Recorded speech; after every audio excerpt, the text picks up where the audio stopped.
सभी मित्रों को नमस्कार करता हूँ, सभी मित्रों का अभिवादन है। मित्रों, मेरी एक कविता जिसका शीर्षक पिता की सीख, एक लंबी सी कविता हो चुकी है। 35 भाग इसके पहले प्रसारित किए जा चुके हैं। आज इसका मैं 36वां भाग लेकर के आया हूँ।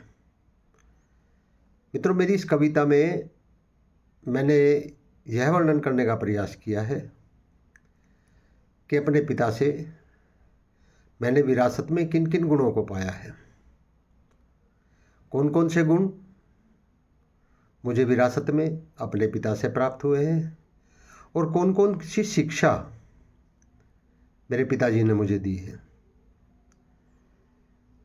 मित्रों, जब इस कविता को मैंने लिखना शुरू किया था तो केवल इसके 6 भाग लिखे गए थे,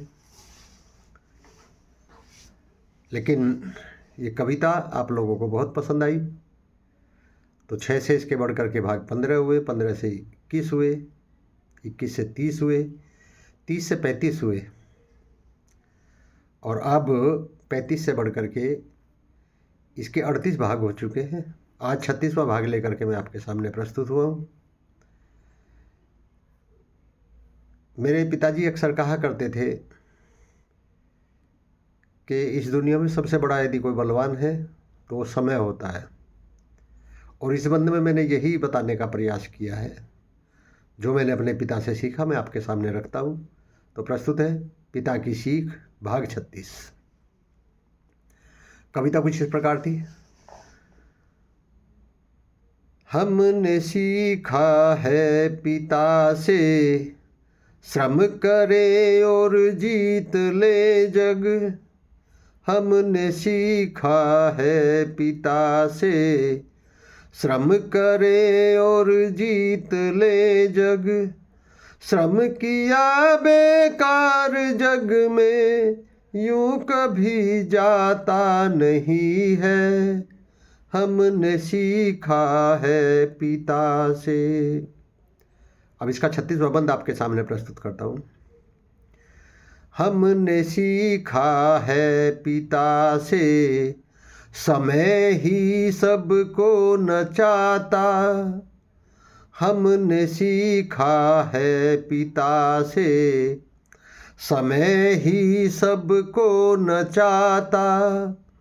समय ही सबको रुलाता, समय ही सबको हंसाता।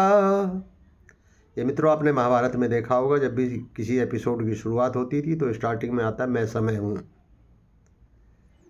तो ऐसा ही कुछ मुझे मेरे पिताजी के द्वारा ज्ञान मिला।